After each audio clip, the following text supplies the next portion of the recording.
네, 우리 마음을 정돈하시고 성령 강림후 둘째 주간 그리고 2021학년도 1학기 종강 제풀을 우리 하나님께 드리겠습니다. 다 함께 찬송가 299장 하나님 사랑은 1절을 찬송하시겠습니다.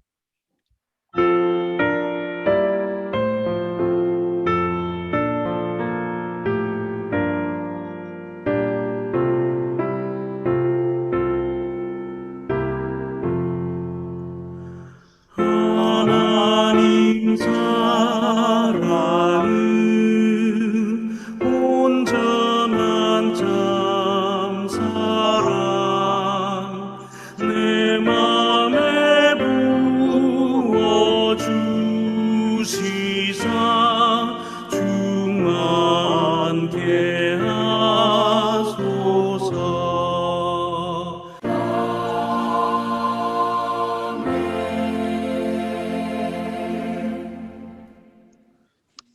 다 함께 기도하실 때에 방승주 교수님 우리를 위해서 대표로 기도해 주시겠습니다.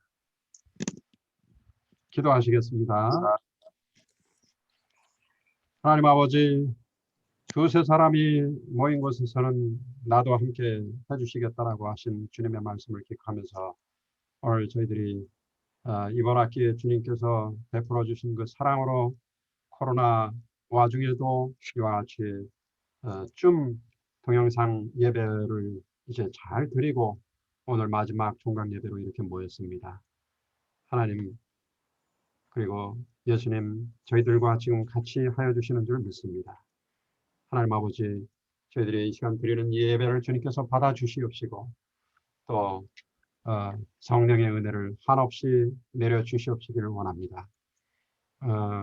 코로나19로 인해서 많은 국민들과 세계의 많은 이 사람들이 정말로 어려움을 많이 겪고 있습니다. 많은 사람들도 죽기도 하였습니다. 하나님께서 같이해 주셔서 이 감염병의 사태가 이제 완전히 종식될 수 있는 날이 어떻게 올 수 있도록 인도하여 주시옵소서. 이런 와중에 저희들이 이제 한 학기 동안 강의도 잘하고 또 우리 학생들의 경우 강의도 또 잘 받으면서 공부 잘 할 수 있도록 이끌어 주신 것을 감사합니다. 우리 대학이 큰 탈 없이 이렇게 한 학기를 잘 종강할 수 있도록 이끌어 주신 것을 감사합니다. 아버지, 이제 방학이 되게 되면 또 이제 각자 해야 할 일들을 흩어져서 이제 많이 할 것인데 주님께서 지혜를 주시는 가운데 주님 내 마음 가운데 늘 중심에 모시고서 각자 맡은 바 모든 할 일들을 잘 감당해 나갈 수 있도록 인도하여 주시옵소서. 오늘 말씀을 들고 서신 우리 목사님께 같이 하여 주시옵시고 성령으로 늘 함께 하여 주셔서 그 입에서 전해지는 그 말씀을 통해서 우리들이 하나하나 깨달음을 얻을 수 있도록 인도해 주시옵시고 그 말씀을 또 실천에 옮겨서 열매 맺는 생활을 할 수 있도록 주께서 인도해 주시기 원합니다. 우리 오늘 이 체프를 통해서 저희들이 신앙 안에서 이렇게 영적으로 유대를 가질 수 있도록 인도해 주시니 감사합니다. 한 형제들이 되어서 서로 믿음 가운데 협력하고 그렇게 해서 주님의 나라와 의를 확장시키고 실현하는데 모두가 다 한 힘을 이룰 수 있도록 주께서 인도해 주시기를 원합니다. 오늘 처음 참석한 사람이 있거든 하나님께서 같이 해주시옵시고 앞으로는 더 많은 학생들이 참여할 수 있도록 인도하여 주시옵소서. 이 자리에 함께 해주실 줄 믿고 이 모든 말씀 예수 그리스도의 이름으로 기도드렸습니다. 아멘. 오늘 이 시간 우리에게 주시는 하나님의 말씀 요한복음 13장 1절에서 8절까지의 말씀입니다. 유월절 전에 예수께서는 자기가 이 세상을 떠나서 아버지께로 가야 할 때가 된 것을 아시고 세상에 있는 자기의 사람들을 사랑하시되 끝까지 사랑하셨다. 저녁을 먹을 때에 악마가 이미 시몬 가룟의 아들 유다의 마음속에 예수를 팔아넘길 생각을 불어넣었다. 예수께서는 아버지께서 모든 것을 자기 손에 맡기신 것과 자기가 하나님께로부터 왔다가 하나님께로 돌아간다는 것을 아시고 잡수시던 자리에서 일어나서 겉옷을 벗고 수건을 가져다가 허리에 두르셨다. 그리고 대야에 물을 담가다가 제자들의 발을 씻기시고 그 두른 수건으로 닦아 주셨다. 시몬 베드로의 차례가 되었다. 이때에 베드로가 예수께 말하였다. 주님, 주님께서 내 발을 씻기시렵니까? 예수께서 그에게 대답하셨다. 내가 하는 일을 지금은 내가 알지 못하나 나중에는 알게 될 것이다. 베드로가 다시 예수께 말하였다. 아닙니다. 내 발은 절대로 씻기지 못하십니다. 예수께서 그에게 말씀하셨다. 내가 너를 씻기지 아니하면 너는 나와 상관이 없다. 복음서의 말씀입니다. 주님을 찬양합니다. 우리 이 시간 찬양으로 하나님께 영광 올려드릴 텐데요. 우리 이세연, 방승주, 이상훈, 정세진 교수님, 그리고 박정우 목사님, 오신실 하신 주 찬양으로 우리 하나님을 찬양하겠습니다.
아멘.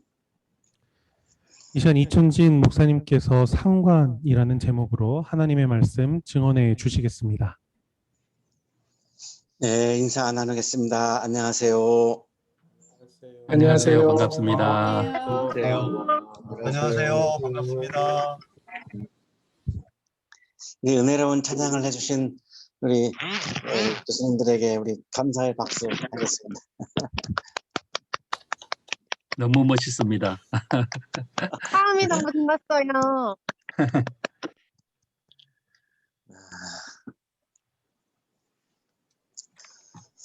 켈리 키신저는 원래 독일에서 태어났습니다. 그래서 원래 이름은 키싱거인데 나치의 탄압 때문에 이제 미국으로 이주해서 미국에서 살았고요.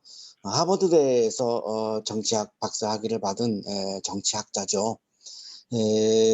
미국에서 국무장관을 역임을 하면서 미국 외교 정책의 태두라고 그렇게 존경을 받고 있고 현재 99세 정도 됐을 것 같은데요. 현재 살아 계시죠. 2020년 4월 6일 월스트리트 저널에 기고문을 쓰셨습니다. 이 기고문을 통해서 이 코로나 대유행이 세계 질서를 영원히 바꿀 것이라고, 코로나 전과 똑같은 세계가 아니고 다른 세계가 올 것이라고 그렇게 이야기를 했습니다.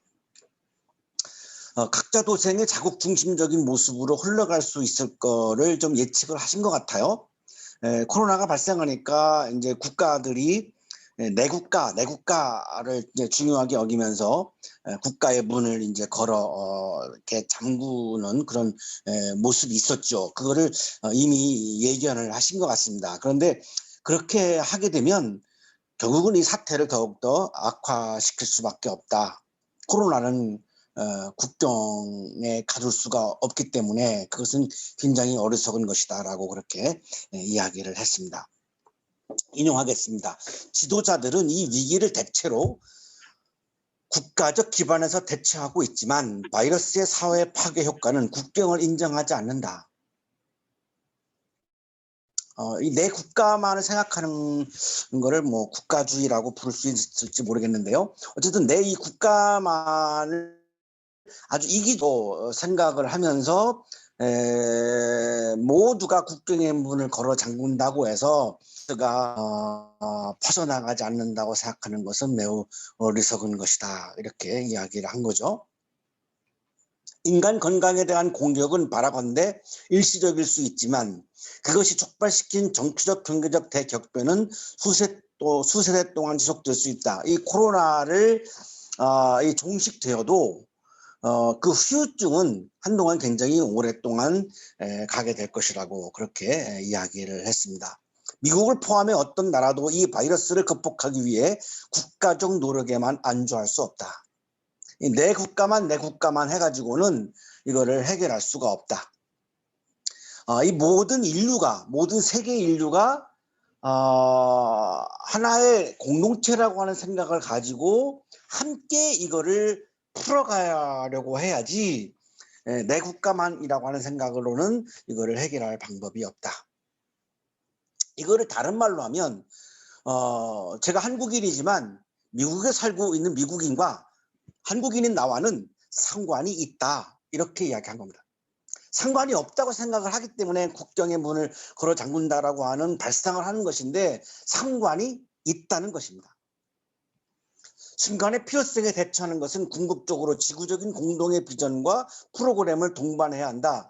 이제는 이 지구별에 살고 있는 우리 모두가 너와 나는 상관이 있다라고 하는 그런 마음을 가져야 되지, 너와 나는 상관이 없다, 그래서 나는 그냥 나만의 쪽으로 살겠다, 이런 적인 마음으로는 이제는 살아갈 수 없는 세계가 도래한 것이다. 이렇게 얘기한 거죠.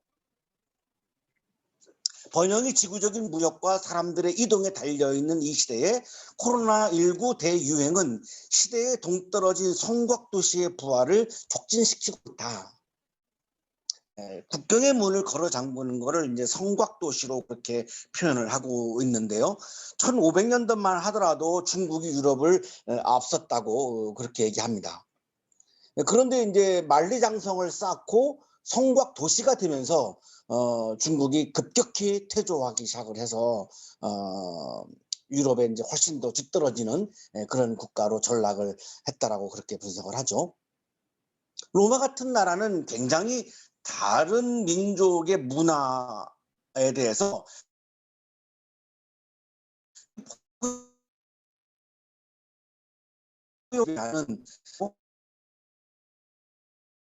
그렇게 사람들이 헨리 키신저도 똑같은 얘기를 하고 있습니다. 성문을 걸어 잠그고 이런 폐쇄적인 오픈하지 않는 이런 방식으로는 앞으로 인류가 살아가기가 어렵다라고 이야기를 한 거죠. 각국이 코로나19에 대처하면서 국경을 강화하고 무역과 시민들의 이동을 제한하려는 움직임을 보이는 것을 굉장히 이분은 경계를 했습니다. 마이크로소프트 창업자 빌 게이츠도 2020년 4월 12일에 언론사에 특별 기고문을 보냈는데요. 코로나19는 국적을 가리지 않는다라고 하는 점을 강조했습니다. 헨리 키신저와 같은 견해이죠. 인용하겠습니다. 이 질병과의 싸움에 전 세계적 공동 대응이 필요하다. 폐쇄적인 그런 방식으로는 이걸 해결할 방법이 없다. 너와 나는 상관이 있다. 너와 나는 하나의 지구별에서 같이 살고 있는 유기적 생명체다, 사회적 생명체다, 한 생명체다라고 하는 마인드를 품지 않고는 이거를 이겨낼 방법이 없다라고 이야기한 거죠.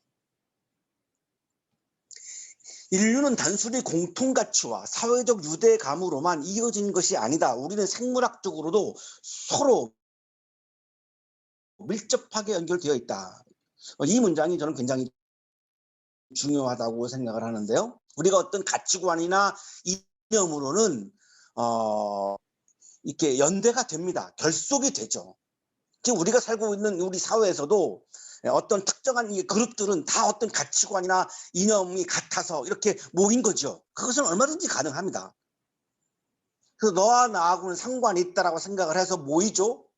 자, 그런데 생물학적으로도 그런 가치관이나 이념이 아니라 생물학적으로도 너와 나는 연결되어 있는 존재다라고 하는 이 이야기는 바로 사회적 생명체, 유기적 생명체, 한 생명체, 너와 내가 상관이 있는 생명체라고 이야기를 한 거죠. 이 점에 굉장히 우리가 주목을 해야 될 것 같은데요. 아주 미세한 세균이 한 사람의 건강을 해치면 이는 인류 모두의 건강에 위협이 된다. 독감의 경우에는 타자가 독감에 걸려도 나 걸리면 내가 얼마든지 해외여행도 하고 우리가 모여서 예배도 같이 드리고 또 교수와 학생이 대면 수업도 하고 이게 가능했죠. 그러나 코로나의 경우에는 내가 감염이 안 되어도 타자가 감염이 되면 내가 마스크를 벗을 수가 없습니다. 내가 감염이 안 되어도 타자가 감염이 되면 해외여행을 할 수가 없습니다. 내가 감염이 안 되어도 타자가 감염이 되면 한자리에 모여서 우리가 예배를 드릴 수가 없습니다. 내가 감염이 안 되었지만 타자가 감염이 되면 교수와 학생이 대면하면 수가 없습니다. 자, 이것이 달라진 부분이죠. 그렇다면 내가 감염이 안 되었는데도 타자의 감염으로 인해서 내가 해외여행도 예배도 대면 수업도 할 수 없다면 마스크를 벗을 수가 없다면 나와 너의 생명은 연결되어 있는 거죠. 상관이 있는 생명체인 거죠. 지구별에 살고 있는 모든 생명이 연결되어 있고 상관이 있음을 헨리 키신저도 빌 게이츠도 그렇게 이야기를 한 것입니다. 나만 생각하고 내 공동체만 생각하고 내 교회만 생각하며 이기적인 마음을 가지고 살아가는 경우에는 이 이야기가 와닿지 않을 것입니다. 수용하기도 어려울 것입니다. 자, 그런데 그 마인드로는 이걸 이제 새로운 세계를 살아갈 수가 없다는 것이죠. 사실 우리 기독교도 내 교회만 굉장히 이기적인 모습을 보인 측면이 있죠. 실토할 수밖에 없죠. 그러면 기독교인이 아닌 사람들과 나와 기독교와는 상관이 없다라고 하는 생각인데 그 생각으로는 다음 세대를 살아갈 수가 없다는 것입니다. 굉장히 우리가 묵상해야 하는 부분이고 고민해야 하는 부분이죠.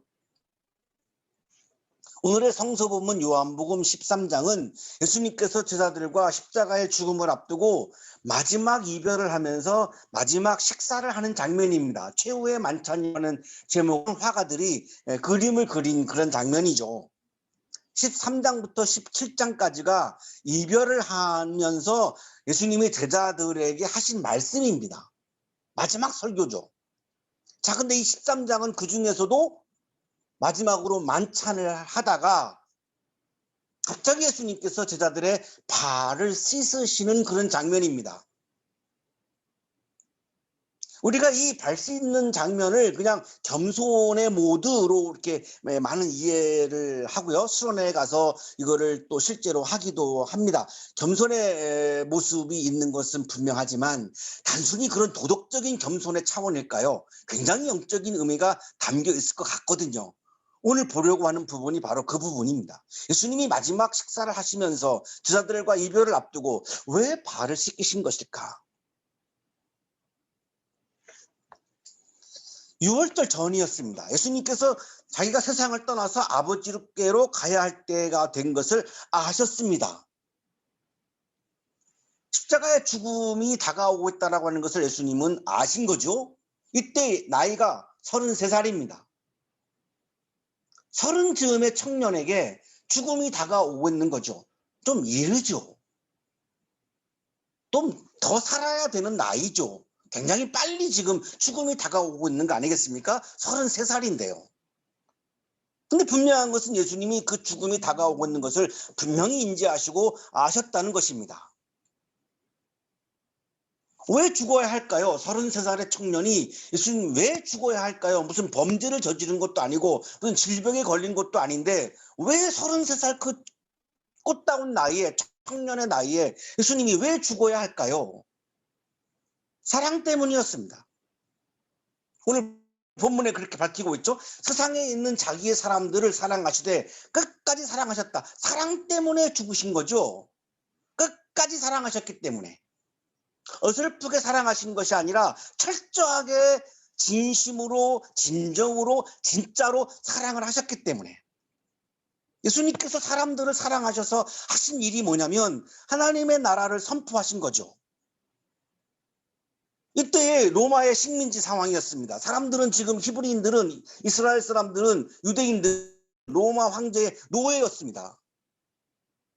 자, 이들에게 구원이 뭘까요? 노예로부터 벗어나는 거죠. 자유인이 되는 거죠. 인간성을 회복하는 거죠. 하나님의 형상을 회복하는 거죠. 하나님을 닮은 거룩한 존재로 존엄한 인간성이 다시 회복되어서 나에게 자유가 주어지는 거죠.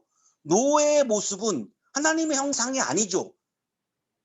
하나님이 사람을 지을 때 처음 지어주실 때 모습은 하나님을 닮은 베텔렘 엘로힘, 이미지 오브 갓, 하나님을 닮은 거룩한 존재로 창조되었죠. 자, 그런데 노예의 모습은 하나님을 닮은 존재가 아니죠. 하나님의 형상이 깨진 거죠. 이것이 회복되는 게 구원이죠. 그래서 예수님은 사람들에게 하나님의 나라를 사랑의 선물로 주신 겁니다. 지금은 로마의 나라여서 우리가 지금 노예로 살아가고 있고 하나님의 형상이 다 깨져버렸지만 하나님의 나라가 도래하면, 하나님이 다스리는 나라가 오면 하나님은 우리를 억압하지 않는다. 하나님은 우리를 노예로 부리지 않는다. 하나님의 통치는 사랑과 정의가 충만한 나라이기 때문에 우리는 드디어 그 나라에서 하나님의 형상을 회복하게 된다. 이것을 선포하신 겁니다. 혹시 아직도 하나님의 나라를 죽어서 가는 나라로만 아직도 이해하고 계시는 분은 이 말씀이 잘 소화가 안 되실 텐데요. 한번 생각해 보시죠. 지금 노예로 고통받고 있는 사람들 앞에 딱 예수님이 서가지고 여러분 괜찮아. 죽으면 하나님 나라 가면 되거든. 지금 노예의 고통 그냥 좀 참아. 예수님이 어떻게 그렇게 말씀하셨을까요? 지금 당장 고통을 받고 있는 사람들한테 죽으면 천당 가니까 그냥 참아. 그렇게는 말씀하시지 않았을 것 같아요. 그래서 마가복음 1장 15절 첫 설교에서 예수님은 때가 찼다. 하나님의 나라가 가까이 왔다. has come, 앵기캔. 하나님의 나라가 가까이 왔다. 하나님의 나라에 간다라고 말씀한 것이 아니라 하나님의 나라가 가까이 왔다. 어디에? 지금 여기에. 회개하여라. 복음을 믿어라. 회개라고 하는 문을 통하면 우리는 그 나라를 겪게 된다. 그 하나님과 왔다가 복이다. 굿 뉴스다. 기쁜 소식이다. 당연하죠. 노예로 살고 있는 사람들에게, 로마의 나라에서 노예로 살고 있는 사람들에게 하나님의 나라가 가까이 왔다가 얼마나 기쁜 소식이겠습니까? 얼마나 이것이 굿 뉴스이겠습니까? 드디어 내가 인간성이 회복되고 사람다운 존재가 되고 하나님의 형상이 회복되는데, 이거보다 더 큰 기쁜 소식이 어디 있겠습니까? 죽어서 천당 간다라가 어떻게 이 사람들한테 굿 뉴스가 되겠습니까? 지금 당장 고통스러운데. 하나님의 나라가 도래하면 사람들은 로마 황제의 노예로부터 벗어난다는 거죠. 자유를 회복하고 인간성을 회복하고 하나님의 형상을 회복하게 되는 거죠.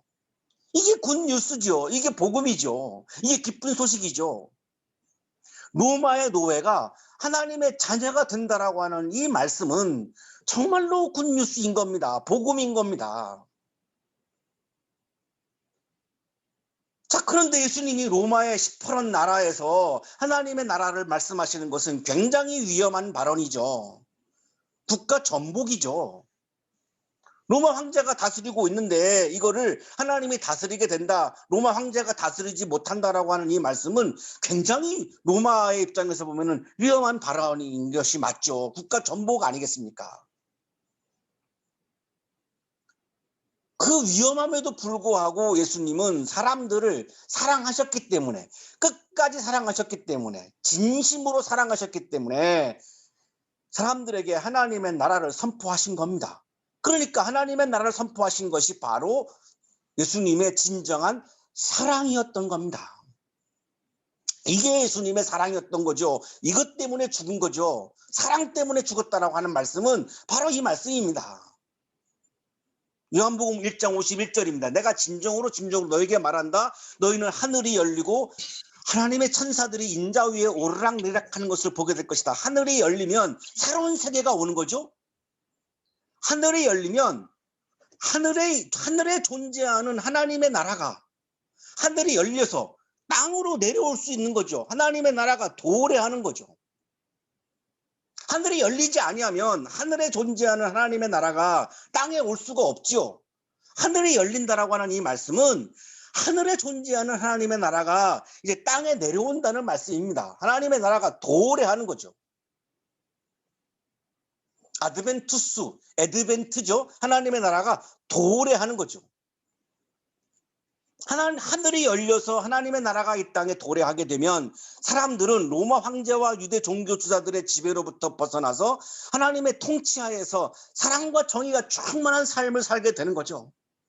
이것이 사람들이 원하는 거였고, 예수님도 그거를 너무나 간절하게 원했고, 예수님이 그걸 원하셨던 것은 사람들을 사랑하셨기 때문에, 진심으로 사랑하셨기 때문에, 노예로 살고 있는 그 모습이 너무나 마음 아팠기 때문에 위험에도 불구하고 하나님의 나라를 선포하신 거죠. 그러나 그 당시에 권력은 로마 황제에게 있었고 유대에서는 유대 종교 주자들이 가지고 있었죠. 그러니 충돌할 수밖에 없죠. 이들은 하나님의 나라를 반대하는 사람들이었죠. 로마 황제는 전 세계를 다스리는 권력을 가지고 있었고 유대 종교 주자들은 이스라엘을 다스리는 권력을 가지고 있었고 자신들의 나라를 하나님에게 내어줄 마음이 없었습니다. 율법을 얘기하지만, 하나님을 이야기하지만, 신앙을 얘기하지만 실제로는 세계를 다스리는 권력, 이스라엘을 다스리는 권력을 내주고 싶지 않죠. 그래서 하나님의 나라를 선포하는 예수를 죽이려고 한 거죠. 그래서 예수님은 죽음이 다가오고 있다라고 하는 것을 아신 거죠. 그러면 여기서 하나님의 나라를 포기합니까? 그러면 사랑이 아니죠. 진짜 사랑한 게 아니죠. 내가 죽는다 할지라도 사람들을 향한 나의 사랑을 포기할 수가 없기 때문에, 멈출 수가 없기 때문에, 끝까지 사랑하셨기 때문에, 이거를 다르게 말하면 사람들이 나와 상관이 있기 때문에, 예수님 자신은 하나님의 아들이고 모든 사람들은 하나님으로부터 지음받은 하나님의 자녀의 피조물이니 하나님의 아들인 예수로서는 당연히 상관이 있는 거죠. 나의 아버지가 지으신 사람들인데, 내 아버지가 자녀라고 말씀하시는 사람들인데 어떻게 하나님의 아들인 예수가 사람들과 상관이 없다고 생각하겠습니까? 상관이 있는 거죠. 그래서 사랑하신 거죠. 끝까지 사랑하신 거죠. 진짜로 사랑하신 거죠. 그래서 내가 죽임을 당한다 할지라도 내가 이 사랑을 멈출 수가 없고 포기할 수가 없고, 그래서 그 사랑에서 우러나온 것이 바로 하나님의 나라의 선포입니다. 저녁을 먹고 있었습니다. 마지막 만찬이죠. 최후의 만찬이죠. 악마가 가룟 유다의 마음속에 예수를 팔아 넘길 생각을 불어넣습니다. 악마의 마음은 생명을 죽이고 생명을 심판하고 생명을 정죄하고 생명을 훼손시키는 마음이 악마의 마음이죠. 예수님의 마음은 어떤 마음일까요? 요한복음 12장 47절에 이렇게 말씀하시죠. 나는 세상을 심판하러 온 것이 아니라 구원하러 왔다. 심판, 정죄, 죽임, 이건 악마의 마음이고, 살림, 사랑, 구원, 이거는 예수님의 마음입니다. 내가 어떤 사람들을 자꾸 심판하고 싶고 판단하고 싶고 정죄하고 싶다면 그거는 악마의 마음이 내 마음에 들어온 거죠. 생명을 내가 구원하고 싶고 사랑하고 싶고 돌보고 싶고 이 마음이 내가 간절하다면 주님의 마음이 지금 내 마음을 지배하고 있는 거죠. 예수님께서 자기가 하나님께로부터 왔다가 하나님께로 돌아간다는 것을 아셨습니다. 모든 인간은 하나님께로부터 와서 하나님께로 돌아갑니다. 예수님도 예외가 아니었습니다. 하나님의 아들인 예수님도 하나님께로부터 와서 하나님께로 돌아간다고 말씀하시죠. 이거를 천상병 시인은 귀천이라고 이야기했고, 프랑스의 철학자 작가 시몬 드 보부아르는 모든 인간은 죽는다라고 얘기를 했죠. 시편 49편 9절의 말씀도 모든 인간은 죽는다고 말씀했죠. 죽음을 피하고 영원히 살 생각도 하지 말아라. 우리가 영원히 살 것처럼 생각을 하기 때문에 거기에서 교만함이 오게 되죠. 내가 영원히 살 것 같은 생각을 하는 것 같아요. 그래서 자꾸 내가 교만해지는 거죠. 하나님께로부터 왔다가 하나님께로 돌아갑니다. 우리 모두는 다 돌아갑니다. 천년 만년 사는 게 아니죠.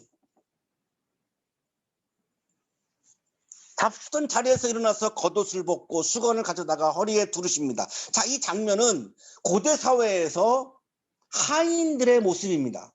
이스라엘은 사막 기후이기 때문에, 그리고 신발도 샌들 형태이기 때문에 주인이 외출했다가 돌아오면 온 흙먼지가 막 발에 막 엄청나게 묻어 있는 거죠. 그러면 하인이 문 밖에서 세숫물을 딱 대령하고 있다가 수건을 허리에다가 두르고 있다가 주인이 돌아오면 그 발을 씻어주게 됩니다.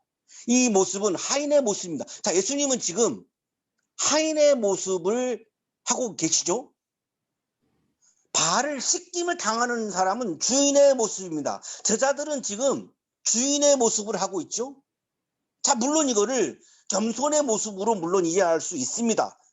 그런 면이 분명히 있죠. 그것이 전부는 아닐 것 같아요.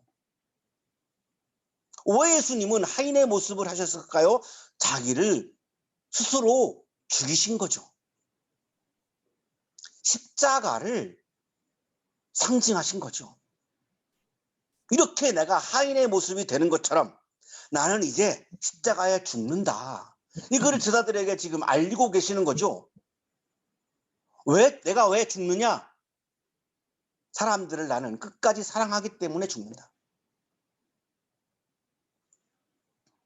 우주의 주인이신 하나님의 아들인 예수께서 죄인을 처형하는 십자가에 죽는 것을 지금 상징하시는 거죠. 유태엽 교수의 주석입니다. 이것은 더 이상 상상할 수 없는 최고의 겸손이지만, 그러나 단순히 도덕적인 겸손으로만 보아서는 안 된다.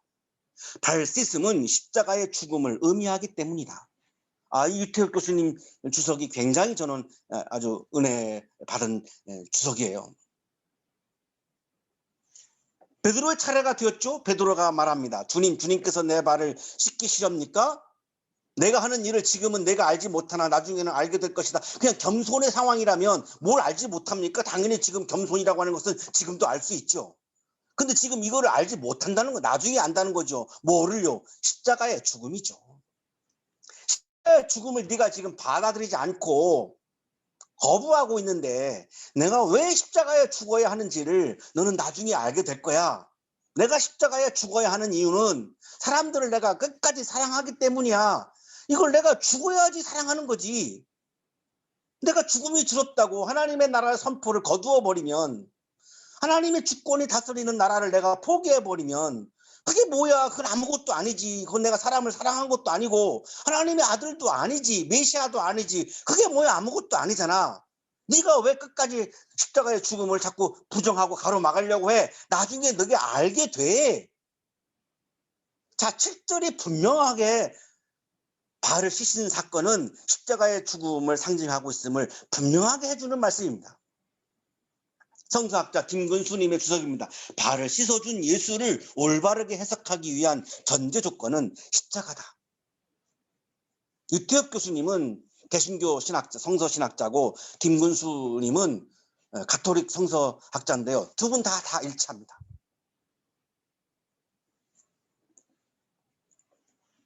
베드로가 다시 말하죠. 아닙니다. 내 발은 절대로 씻기지 못합니다. 아직도 십자가의 죽음을 부정하는 거죠. 예수님께서 말씀하십니다. 예수님의 창조적 설이, 창조적 발성이 울려 퍼집니다. 내가 너를 씻기지 아니하면 너는 나와 상관이 없다. 모든 사람들은 나와 상관이 있기 때문에 나는 그들을 사랑하는 것이고 그들을 사랑하기 때문에 나는 하나님의 나라를 선포해야 한다. 죽기까지 하면서도 나는 그것을 포기할 수가 없다. 이것이 내가 사람들을 사랑하는 진정한 모습이고 내가 사람들을 죽기까지 사랑하는 이유는 사람들이 나와 상관이 있기 때문이다. 청년 예수는 타자를 나와 상관이 있는 사회적 생명, 유기적 생명, 한 생명으로 여기셨고 그래서 사랑하셨고 끝까지 사랑하셨고 죽기까지 사랑하셨습니다. 자, 청년은 개별적이고 주체적인 생명체입니다. 여러분의 삶과 여러분의 미래에 대해서 누구로부터 간섭받지 않고 여러분이 스스로 여러분의 삶을 결정해야 하는 개별적이고 주체적 자체가 동시에 세계인들과 상관이 있는, 세계인들을 나와 상관이 있는 사회적 생명체로, 유기적 생명체로, 한 생명체로 사랑하는 사람이 바로 청년 예수가 보여주었던 청년의 모습입니다.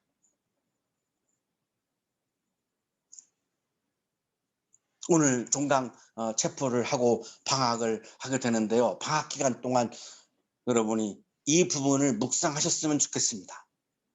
내가 세계인들을 위해서, 나와 상관이 있는 세계인들을 위해서 내가 기여할 수 있는 꿈과 비전은 무엇이 있을까? 여전히 그동안 내가 생각해왔던 것처럼 나만 생각하고 이기적으로 생각하고 폐쇄적으로 생각하고 하는 것을 벗어나서서 방학 기간 동안 좀 깊이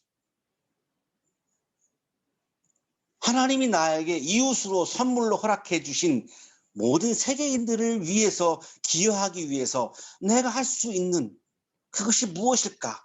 그 꿈이 무엇일까? 그 비전이 무엇일까? 그걸 좀 충분히 깊이 독서하시면서 기도하시면서 묵상하셨으면 좋겠어요. 그때 여러분의 삶의 질이 완전히 바뀌게 될 거예요. 다른 차원의 존재로 바뀌게 될 거예요. 그거를 경험하시고 다음 학기 개강체 풀 때 다시 기쁨으로 반갑게 만나면 좋겠습니다. 세계인들을 나와 상관이 있는 존재로 여기면서 그들을 사랑하는 청년 여러분이 되시기를 주님의 이름으로 축복합니다. 아멘. 기도드리겠습니다. 거룩하신 주님, 나만 생각하고 나의 이익만 생각하는 이기적인 마음으로 살아왔음을 고백합니다. 신앙의 세계에 마저도 하나님이 나만을 사랑하는 하나님으로 여기면서 이기적인 마음으로 하나님을 예배한 때도 있었음을 고백합니다. 우리들의 교회가 세상에서 살고 있는 사람들을 끝까지 사랑하지 못하고 교회의 이익만을 추구하는 이기적인 모습들도 있었음을 고백합니다. 주님 용서하여 주시옵시고 오늘 이 시간 세계인 모든 사람들이 나와 상관이 있음을 말씀해 주시고 깨닫게 해주셔서 감사합니다. 주님처럼 우리도 세계인들을 위해서 기여할 수 있는 꿈과 비전을 고민하고 묵상하고 또한 깊이 생각하는 방학 기간이 되게 하여 주셔서 주님처럼 세계인들을 진심으로 끝까지 사랑하는 사람으로 다시 태어날 수 있도록 우리에게 이 말씀을 부어주셔서 감사합니다. 감사의 마음을 예물에 담아 드리오니 기쁘게 받아주시고 예물을 드리는 손길 위에 크신 은혜를 부어 주옵소서. 예수 그리스도의 이름으로 기도하옵나이다. 아멘. 알리는 말씀 드립니다. 우리 이번 주는 성령 강림후 둘째 주간 그리고 2021학년도 1학기 종강 제풀로 드리고 있습니다. 이번 학기서부터 새롭게 줌으로 목요연합 제풀 시작했는데요. 우리 참 이 시간을 기억해 주시고 우리 함께 동참해 주신 우리 한양 가족분들에게 감사의 말씀을 드립니다. 우리 남은 학사 일정 잘 마치시기를 축복합니다. 이제 우리 이천진 목사님 축도해 주심으로 종강 제풀 모두 마치도록 하겠습니다. 이제는 우리에게 하나밖에 없는 생명까지도 아낌없이 사랑으로 나누어 주시는 예수 그리스도의 은혜와 오늘도 우리에게 말씀을 주시는 하나님의 사랑하심과 생명의 기운을 주시는 성령의 역사하심이 사람들을 끝까지 사랑하는 진정한 사랑의 마음을 품고 모든 사람들이 나와 상관이 있음을 고백하며 모든 사람들을 위해서 기여할 수 있는 그리스도인의 삶을 다시 한번 묵상하고 결단하고 세계를 향하여 힘차게 나가는 우리 모든 한양 가족들의 삶 속에 지금부터 영원토록 함께 하시기를 간절히 축원하옵나이다. 아멘. 감사합니다.